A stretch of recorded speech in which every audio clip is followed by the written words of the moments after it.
Hey there, this is Disney fan in Japan. If you're going to be at Tokyo Disney Resort in the months of September and October, you'll be in time for one of the more spirited events at the parks, no pun intended, Halloween. The event runs from September 10th through October 31st. In this video, I'll be explaining the concept and themes of the Halloween events because it plays a big role in the decorations, the live shows, the food, and of course, the merchandise. And because the live performances are done in Japanese, I'll talk about what goes on during the live shows so you'll be able to follow along. By the way, each park does not hold the same event.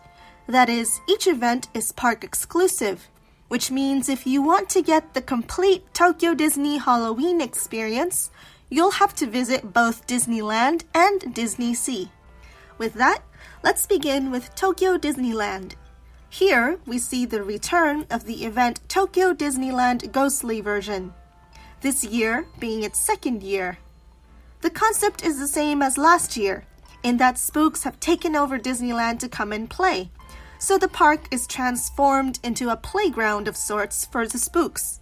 Basically, this means that themed areas and attractions within them are transformed into a spooky version of themselves. In terms of what's new this year is the addition of cast member ghosts. There are a handful of them scattered throughout the parks, and this map indicates the locations of where you can find them. They make for some pretty great photo ops. Let's take a look at the day parade, Spooky Boo, because that captures the essence of the event concept. 6 floats run in the parade, with each float representing a particular themed area of the park. The first float to appear represents the Western River Railroad, which has been taken over by skeletons. And aboard this train are Max, the Duck Nephews, Clarabelle Cow, and Horace Horsecollar. Following that is the Adventureland float, where you'll see a giant snake and strange birds taking over a jungle cruise boat. On this float, you'll find Goofy and Pluto. Up next is the main mouse himself, Mickey, whose float is that of Cinderella's castle, and it's been run over by ghosts. Following Mickey is his lady love Minnie, as well as Clarice. And they're coming in on the Fantasyland float, represented by the carousel and the Mad Tea Party ride turned into pumpkin teacups. Next up is the Westernland float, as represented by the Mark Twain riverboat. And not only will you find Donald and Daisy aboard this float, you'll also find some familiar bears, which are in fact the bears from the Country Bear Jamboree attraction. The final float is that of the Critter Country, representing Splash Mountain, and it's headed by Chip and Dale, who are also accompanied by a whole bunch of other small spooky pumpkins and ghosts. The floats will travel towards the plaza, and that is where they'll start to do the ghost transformation dance.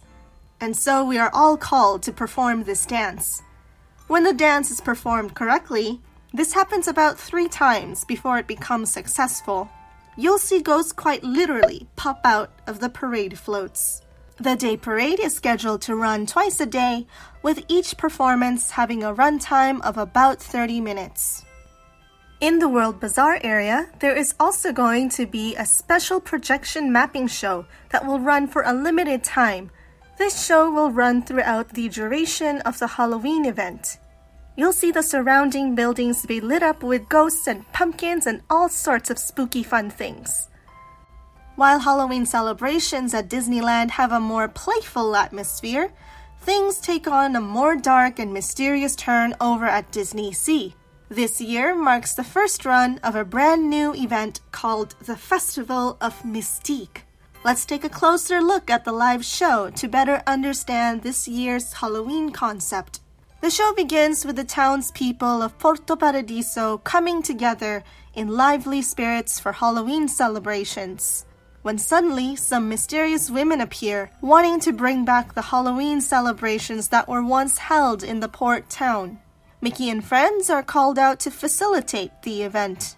The mystery women prompt everyone to follow a new dance, but gradually the bright mood changes into an eerie one, and Mickey and friends realize something is off. But it's too late, because Mickey gets trapped in a cage.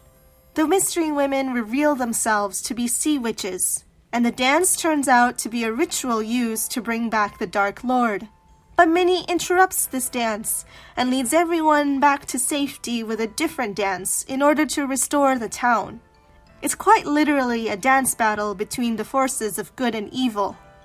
This happy dancing gathers enough spirit to break Mickey free from his cage and bring back the bright and joyful celebrations of Porto Paradiso. This live show runs 3 times a day, with each performance having a runtime of approximately 25 minutes. And that just about wraps up what you'll need to know about this year's Halloween events. If you find this information helpful, I hope you'll consider subscribing and giving this video a like. May you have a magical day at the parks, and I'll see you in the next video.